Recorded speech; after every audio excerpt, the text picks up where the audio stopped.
Living in quiet suburbia, Bill Hall never thought he'd fall victim to a sophisticated online scam.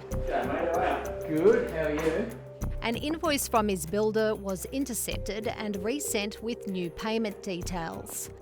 The only difference is the actual bank account, the BSB, and the account number. It looked exactly the same as a previous email he'd received from his builder, so he transferred $26,000 he owed.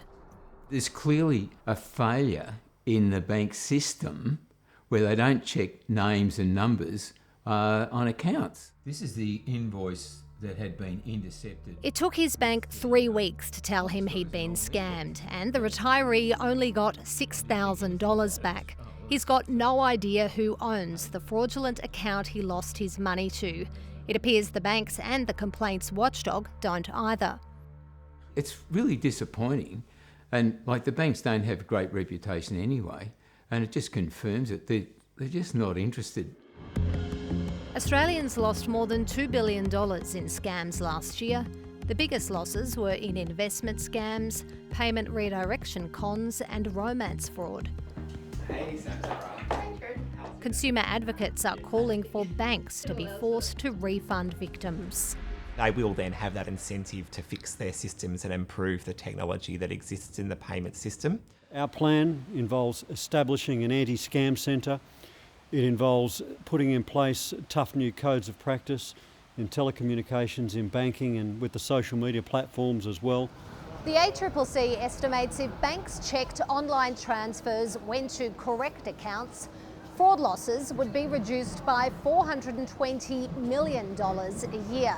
Instead, banks want customers to use existing technology like Pay ID, which allows customers to check account details themselves.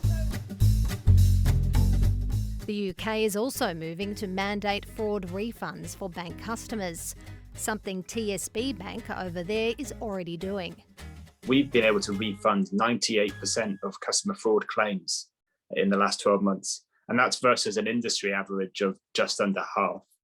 TSB also blocks transfers to cryptocurrency exchanges. Because we were on the hook for customer losses that we were seeing, to us it was a no-brainer to simply not allow those payments to be made. Sylvia Chow is on the hook for millions of dollars.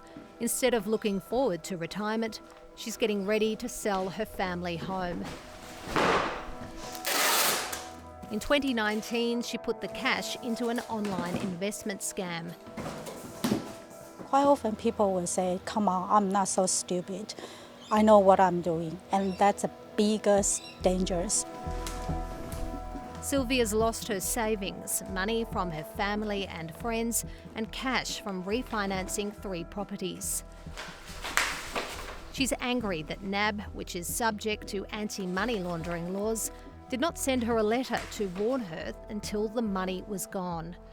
There's a lot of the unclear or suspicious transactions.